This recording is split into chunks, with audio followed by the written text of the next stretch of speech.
السلام علیکم ناظرین، امید کرتا ہوں آپ سب خیریت سے ہوں گے۔ ناظرین، ہر روز نئے مسئلے جاننے کے لیے ویڈیو کو لائک کر کے پلیز ہمارے چینل کو سبسکرائب ضرور کر لیں، اور فیس بک پر دیکھ رہے ہیں تو فالو کرنا بالکل نہ بھولیں۔ آج کا مسئلہ، مرنے کے بعد کیا ہوگا۔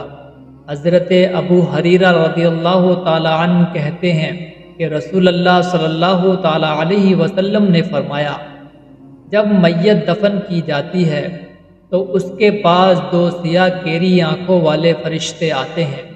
ان میں سے ایک کا نام منکر اور دوسرے کا نام نکیر ہے۔ دونوں اس سے پوچھتے ہیں، تم حضرت محمد صلی اللہ علیہ وسلم کے بارے میں کیا کہتے ہو؟ وہ وہی کہے گا جو دنیا میں کہا کرتا تھا، یعنی حضرت محمد صلی اللہ علیہ وسلم اللہ کے بندے اور اس کے رسول ہیں۔ میں گواہی دیتا ہوں کہ اللہ کے سوا کوئی عبادت کے لائق نہیں، اور حضرت محمد صلی اللہ علیہ وسلم اس کے بندے اور رسول ہیں۔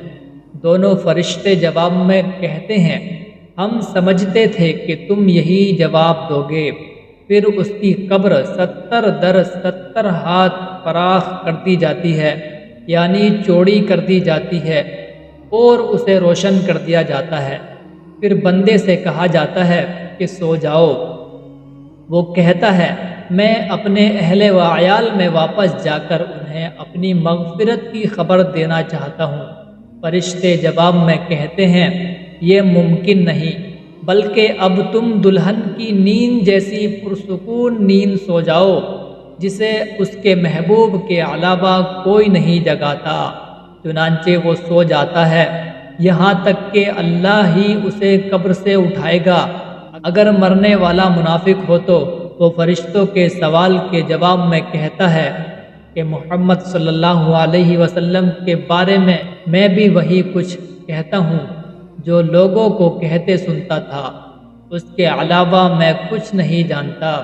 دونوں فرشتے کہتے ہیں، ہمیں معلوم تھا کہ تم یہی جواب دو گے۔ پھر زمین کو حکم دیا جاتا ہے، تنگ ہو جا۔ چنانچہ وہ تنگ ہو جاتی ہے، اور اس کی پسلیاں ایک دوسری پسلی میں گھس جاتی ہیں۔ منافق اپنی قبر میں قیامت تک اسی عذاب میں مبتلا رہتا ہے۔ اللہ پاک ہم سب کو اچھے اعمال کرنے کی توفیق عطا فرمائے، اور حضرت محمد صلی اللہ علیہ وسلم کی سنتوں پر عمل کرنے کی توفیق عطا فرمائے۔